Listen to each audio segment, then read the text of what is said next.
Welcome to the first Ask Me Anything Church Edition podcast. We have had several Christ Church Conversation podcasts over the last 6 months. I've been doing them mostly around the sermon. In the study we've been doing in the book of Revelation, I have taken advantage of the podcast format to interview some experts, some scholars on Revelation. And I have been fielding questions, and I'm always I'm aware that some people have questions and want to hear some things about certain topics. And so we didn't go out and ask for questions for this podcast. It's Ask Me Anything, but I'm giving you answers to the questions I am asked with some frequency. So I have been doing this for a while. And so I get asked a lot of the same questions. And so I am going to, and I say church edition because these aren't so much theological questions. They're more questions about the church or questions about the church's ministry or other things. So here we go. Question number one. The question that I get asked clearly more than any other question, and that is, how is the church? How is the church doing? What's up at the church? How's the church? So, look, I have been a pastor for 35 plus years. So I have a pretty practiced response to this. When people ask me, how is the church doing? I head down one of two paths. One path is to say, well, what do you want to hear? Because I can tell you a great story full of encouraging anecdotes of people serving, people helping, people coming to faith, God answering prayer, and it's all true. And you'll be encouraged. Or I can tell you a story that is sort of full of more heartbreak and frustration and people that are struggling and life in a broken world. And it's all true. And so I'm making a point here, but and that actually leads to the second way that I answer this question is I say, well, look, the church is at least three things. It is a cause, right? I mean, the church was formed by Jesus, the word in the Gospel of Matthew, well, and also in Mark, when Jesus launches the church, he has Peter's confession, and then he says, upon this rock I will build my ecclesia. That's the called out ones. And so that was a Greek political term, and he claims it. It was sort of had fallen out of favor, wasn't being used much, and he sort of resurrects, pun intended, resurrects the term ecclesia, which we translate church, and he says, this is mine. And so I think it's important that we note that the church doesn't have a mission. A lot of churches talk about mission statement, vision statement, whatever. But the church doesn't have a mission as much as the mission of God, the heart of God, the kingdom of God has a church to carry out the mission of God. And so we have a mandate. We have a cause. We are to proclaim the good news and engage in good works. We are trying to make disciples. We are trying to fulfill the assignment that we've been given by God. So the church is a cause. And on that cause, how is the church doing? Again, there's some things that are really where I'm encouraged and I'm proud of the things that people are doing and trying to live out their faith in very thoughtful and sacrificial ways. And there's a lot of ways where I go, like we are a well-resourced congregation and we should be doing more. So the cause. The second thing that the church is, in addition to being a cause, it's a community. So it's several thousand people who call Christ Church their church home, their home. And there, some people are doing well, they're growing, life is working, they're having fun, and other people are struggling. And as a data point, generally the people that are having fun, for whom life is easy and things are working, they're probably not growing in their faith quite as much as those that are struggling. Might be because trials, count it all joy when you encounter various trials, knowing that the testing of your faith produces endurance. So a lot of times it's the hardships, it's the setbacks that we face that help us grow and that can cause us to lean more fully into God. But the point being, The church is a community, and people are doing all kinds of things. Some are happy, and some are broken and frustrated. Finally, the church is a corporation. There's this side of it. I don't know of anybody that goes to seminary and decides to go to work for the church because they love the corporation. But the corporate side of the church, the organization, the finances, the facilities, all the structure and the HR policies and all of that, that's important, and we want to do it right. Now, I believe that when churches do the corporate side of things well, it's pretty invisible because it's not what we're about, but we need to do that well. So how is the corporate side of the church going? Right now it's going fairly well. So we are growing, in particular the Lake Forest campus. In particular among younger people. A few years ago, the church, we didn't really ever shut down when COVID hit, but I preached to some empty rooms for a while, and there'd be a handful of people there.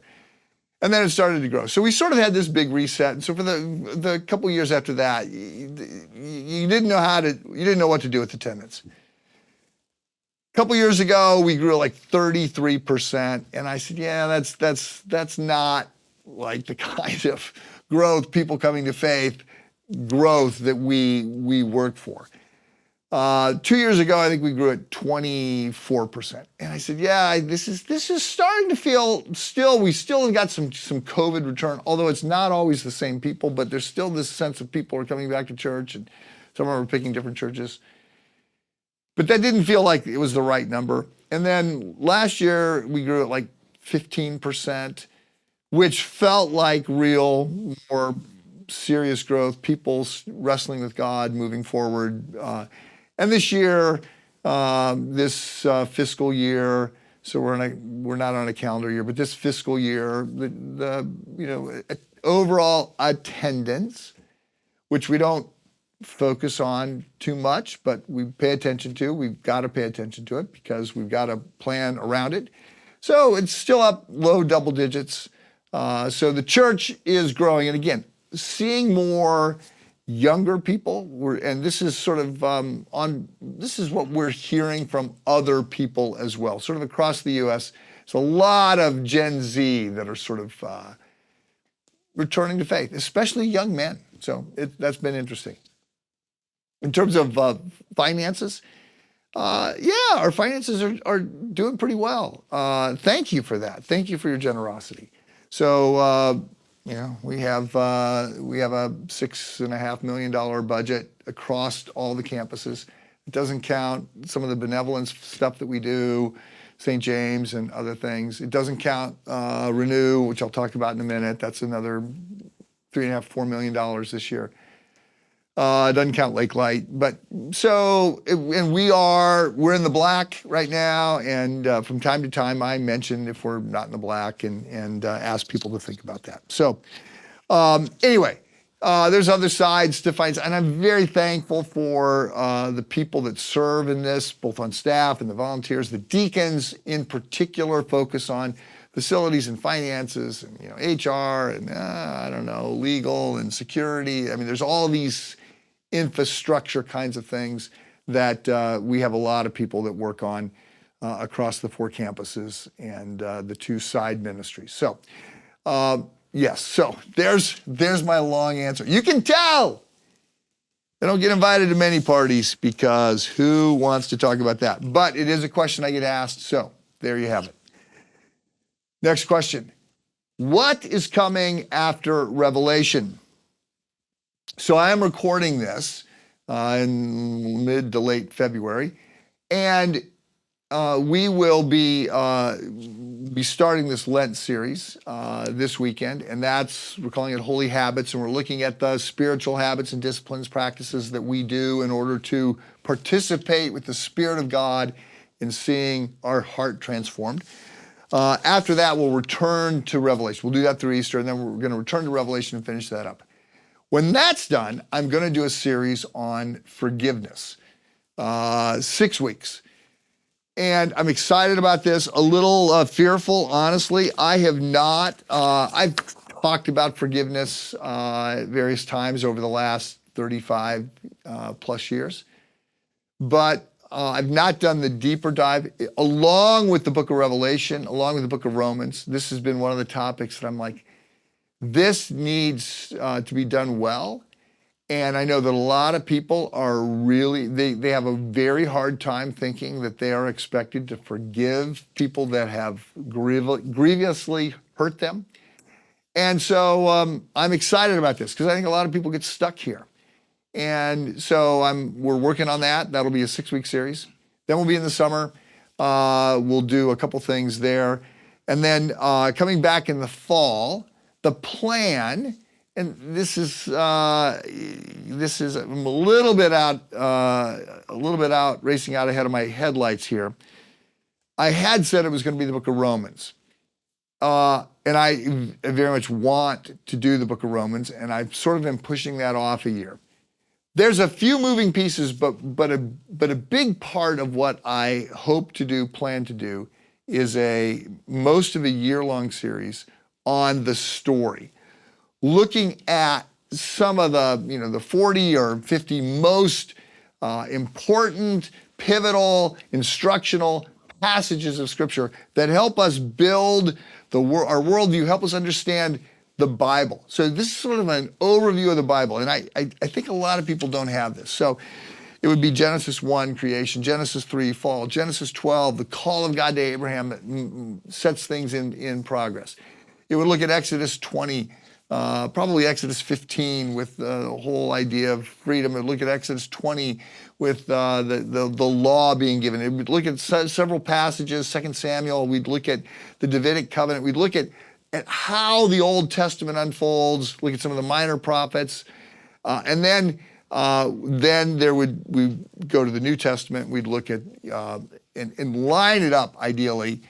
I've been working on this, lining up sermon series. Actually, don't try it at home. It's harder than you might think, but to get Christmas to be about Christmas stuff and to walk through sort of an in-depth Jesus 301, looking at the incarnation and looking at the transfiguration and looking at the crucifixion and the resurrection and the ascension of Jesus, and then looking at the launch of the church. And so I think I got a lot of juice around this.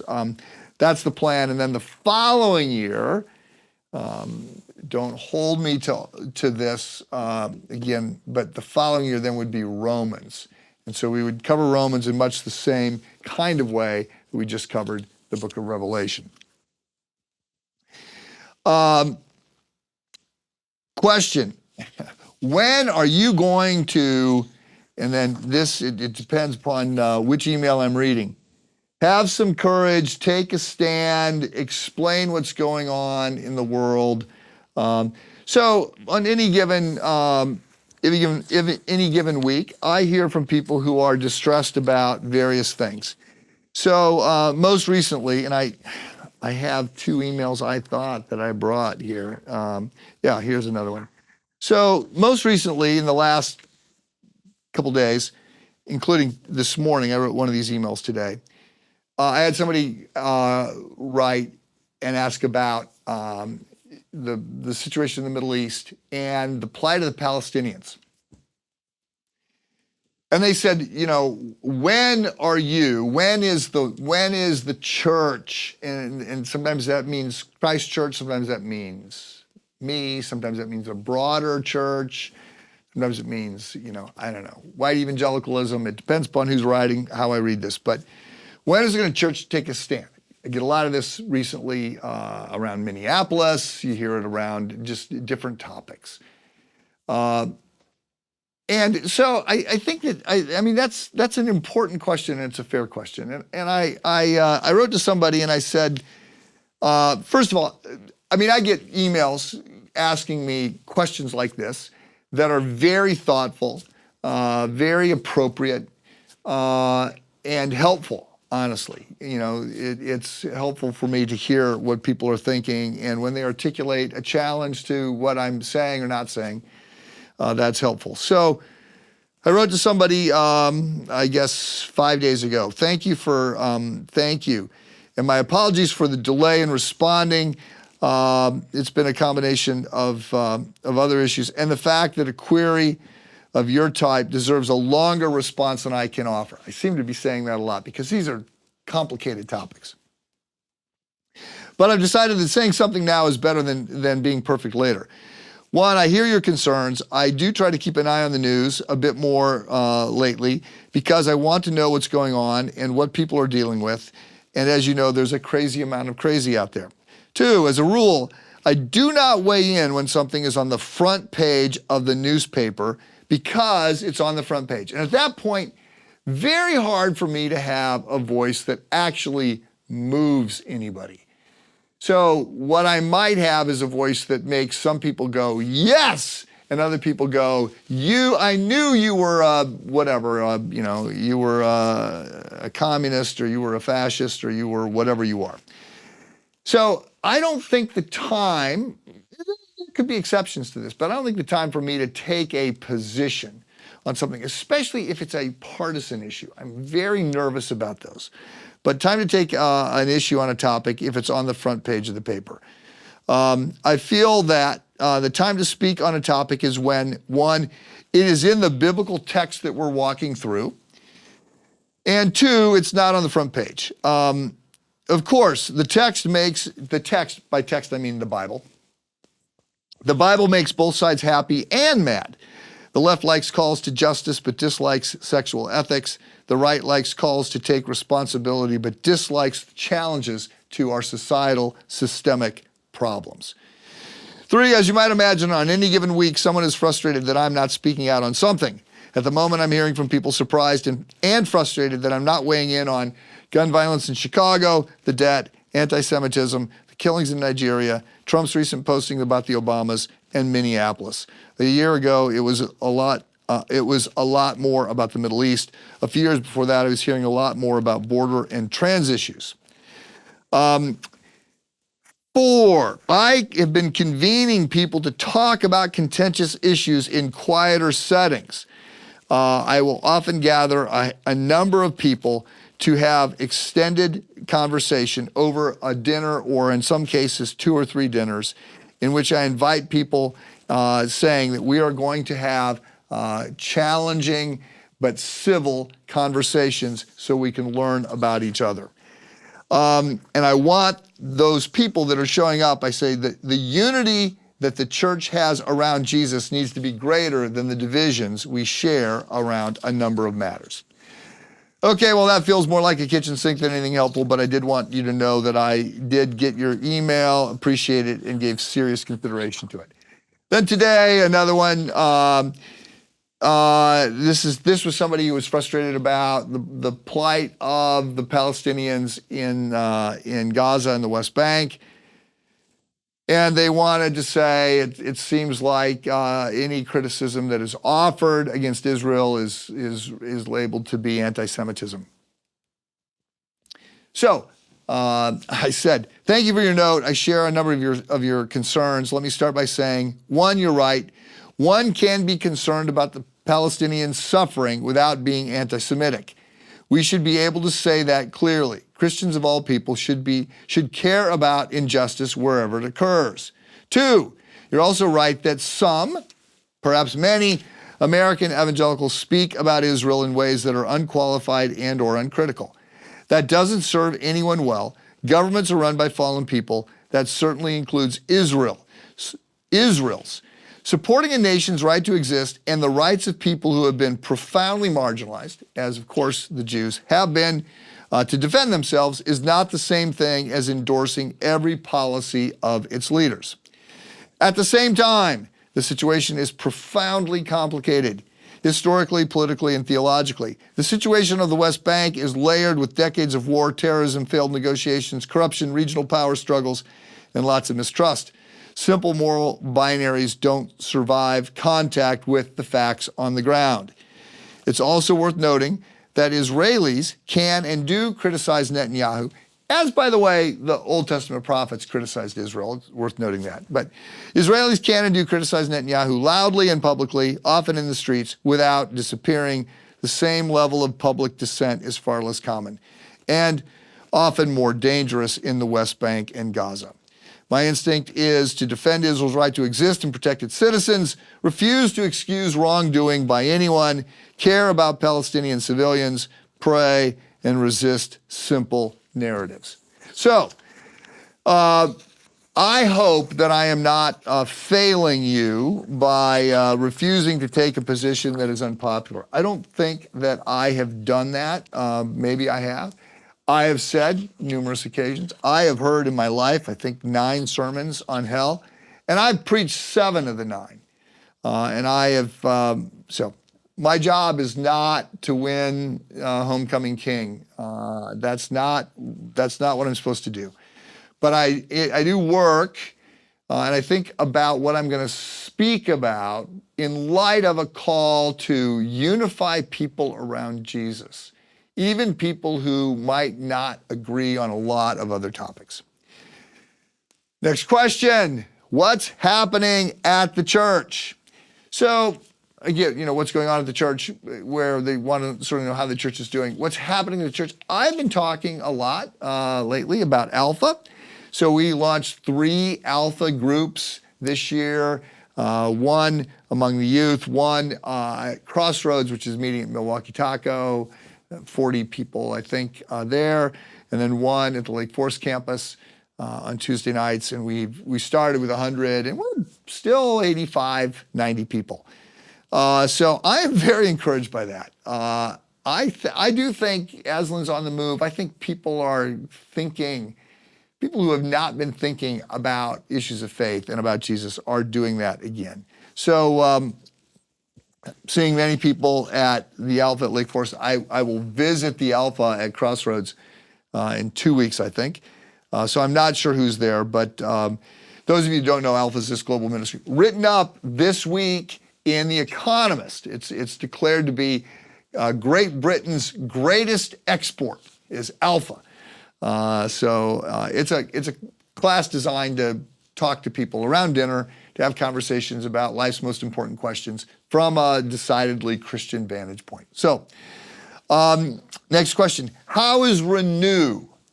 So 10 years ago, we started Renew Communities. David Weil, who had been one of the executive pastors at the church, finished his PhD, and he came back, and I said, David, we got two things that you and I both have talked about for a long time. One is an initiative in North Chicago. A second is starting an institute. Which do you want, Dr. Weil? Which do you want to take? And he said he wanted to do both, and I said, well, yeah, that can't happen. So he and Susie had already made a decision to move into North Chicago. He said, that's what I want to do. And David's done a great job. I say he's done a great job. He's still on staff with us, but earlier this month, he moved to part-time. He turned 70, and he's now serving in the role of founder, president emeritus. He's focusing, he's working, I'm sure he's going to work more than 20 hours a week, but he's stepped down into a part-time role. And John Revenaugh, who's been on staff for the last year and a half, has stepped into the role of being the president. So when we started Renew, the first couple of years, we were just doing work in North Chicago. It was clear to me that some people were saying, and I've always been uncomfortable with this, that, North Chicago, the people in the wealthier, better resourced communities should be helping the people in North Chicago that are in an under-resourced community. So, yeah, I mean, I see some of that for sure, but I also think that the people in the wealthier communities need the people of North Chicago, need to serve and see some things and learn some things. And so it has been a mutually beneficial arrangement. Initially we were working mostly through churches in North Chicago and what projects they had that we could do. after a couple of years, we said, we want to partner with a bunch of other groups that are doing, people in North Chicago that are doing interesting things, good things. We think we can help in two areas. One is in job creation, incubation, helping entrepreneurs and businesses in North Chicago grow, hire more people. And the second is housing. And in specific, we said, David's vision was Matthew Homes, out of Matthew 5, be a city on a hill, be a light, that we could place people in homes. And the goal was 30 homes in North Chicago. And that was part of the REACH campaign, was that we were going to raise money for 30 homes in North Chicago. David immediately began talking about 300 homes. And I said, David, for the record, you've added a 0 to this number, and I don't know who's paying for the other 270 homes, but that's not the deal.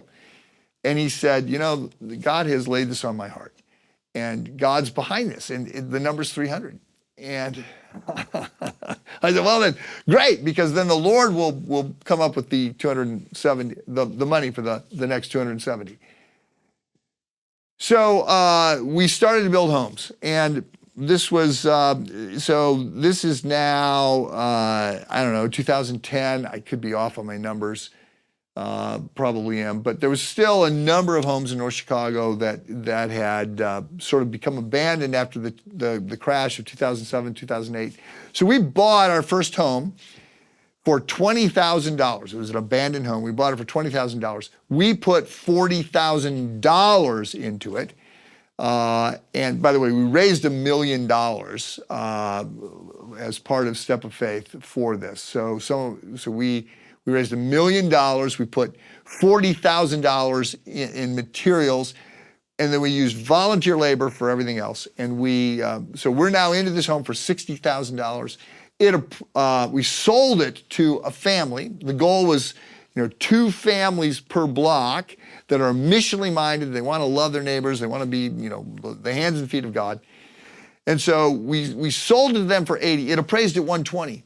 And so this was great. Like you go, oh, we can do this every day of the week. And we made $40,000. We can pour that back into the next house. We can keep this going. And so fast forward.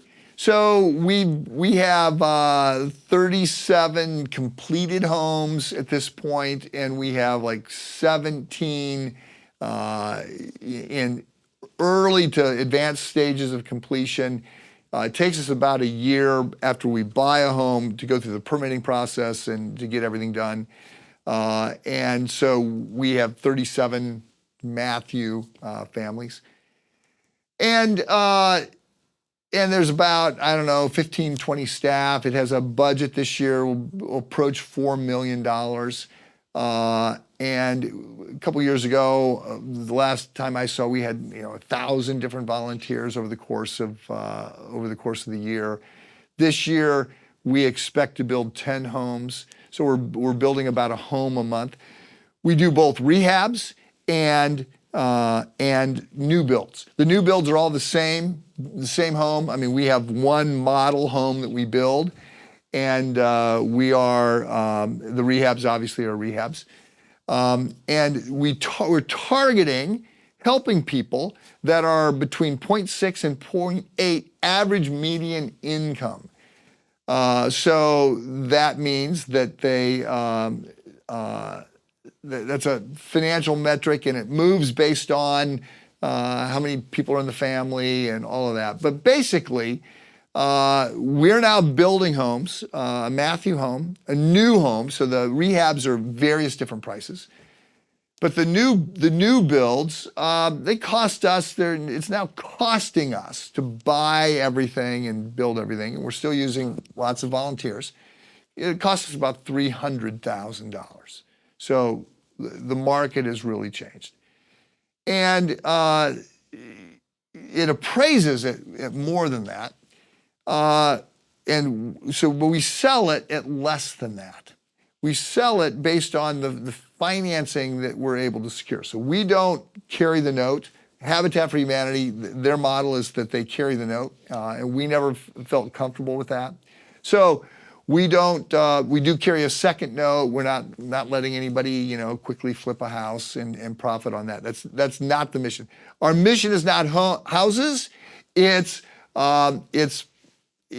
helping North Chicago to flourish, placing missionally minded people into homes, helping home ownership definitely helps turn a community when you move from renting to home ownership.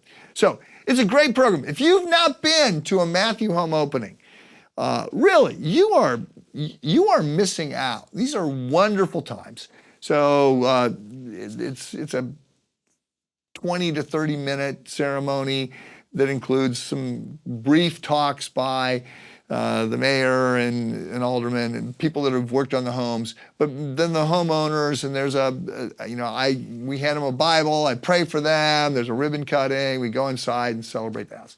And yeah, this is a great thing. It's a privilege. So Matthew homes are going, it's going well. The other part of Renew is the jobs. And the jobs initiative, there's been some successes, which we are excited about, proven a lot more challenging than we imagined, and we are still working on that. Next question. I'm not going to talk forever, I promise, but how is Lake Light? So the second ministry that sits alongside Christ Church, so these are wholly owned 501c3 organizations. The boards, they have separate boards, separate finances. The boards are approved by the elders at Christ Church. I chair the boards for both of these organizations. That's just the way we set it up. This is not our idea. This is the way other churches that are doing these kinds of things have found it to work. So the other group is Lake Light. That's a few years old. Ben Dockery was the founding leader of this. And so Lake Light today, Ben stepped away, still around Christ Church. You'll hear him preach from time to time. He's doing some work with his dad and some mission stuff. And Harold Smith, who was on the board of Lake Light, has stepped in as the interim president. Harold is also an elder at Christ Church. Harold was the president, CEO of Christianity Today, worked there for, I want to say 25 years and was the president for a dozen of those. So Harold brings a wealth of experience to that. So Lake Light has a fellows program, which is the most intense thing that we do. This is it's sort of a 9-month commitment. It gets broken up, but you pay for it. There's a lot of reading. There's a lot of discussion trying to help people form a Christian worldview. It meets every other week. And Glenn Wishnu is leading that. And Glenn Wishnu is leading that. Harold is involved as well, but Glenn is leading that. So we also have classes. Right now there's a class going on in the Reformation. I'll be teaching a class a little bit later this spring. Last year I taught a class on C.S. Lewis. Before that I taught a class on, I taught a class. I teach a class every spring. This year I'm going to teach a class on 4 Brits that have been influential in my life. C.S. Lewis, Look at Truth.